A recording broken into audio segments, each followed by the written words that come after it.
Hello friends, मैं हूं आपकी सुषमा पंडित। आप सभी को सादर प्रणाम करती हूं और आज मैं आप सबके लिए बहुत ही सुंदर कहरवा नाच गीत लेके आई हूं। तो आप लोग वीडियो को फुल देखिए और अच्छा लगे तो ज़्यादा से ज़्यादा शेयर कर दीजिएगा और अपना प्यार आशीर्वाद ज़रूर दीजिएगा और हमारे चैनल को सपोर्ट कीजिए और हमारे चैनल को आगे बढ़ाइए ताकि हम आप सबके बीच बने रहें। तो बहुत बहुत धन्यवाद। हमारा गाना फुल सुनिए और गाना कैसा लगा ये कमेंट करके ज़रूर बताइएगा। सांझे बोले चिरई सबेरे बोले मोरवा, कोरवा छोड़ दा बाल माँ, कोरवा छोड़ दा बाल माँ, होइगा भोरे भीन सरवा, कोरवा छोड़ दा बाल माँ। सांझे बोले चिरई सबेरे बोले मोरवा, कोरवा छोड़ दा बाल माँ, कोरवा छोड़ दा बाल माँ, होइगा भोरे भीन सरवा, कोरवा छोड़ दा बाल माँ।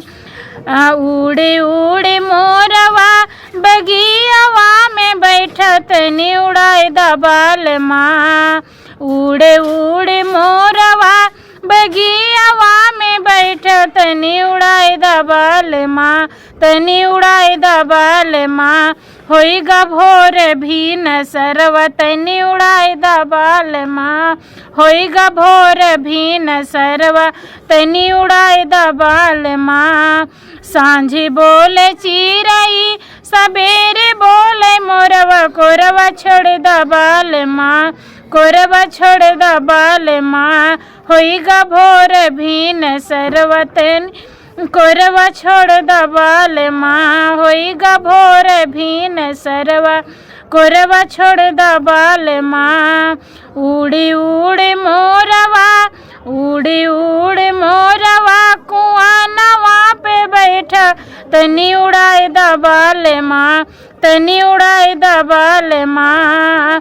उड़े उड़े मोरवा कुआं नवा पे बैठा, तनी उड़ाए दा बाल माँ, तनी उड़ाए दा बाल माँ, होइगा भोर भीन सरवा, तनी उड़ाए दा बाल माँ, होइगा भोर भीन सरवा, तनी उड़ाए दा बाल माँ। सांझे बोले चिरई सबेरे बोले मोरवा, कोरवा छोड़ दा बाल माँ, कोरवा छोड़ दा बाल माँ, होइगा भोर भीन सरवा, कोरवा छोड़ दा बाल माँ, होइगा भोर भीन सरवा, कोरवा छोड़ दा बाल माँ। उड़े उड़े मोरवा महालवा पे बैठा, तनी उड़ाए दा बाल माँ, उड़े उड़े मोरवा खिड़किया पे बैठा, तनी उड़ाए दा बाल माँ, तनी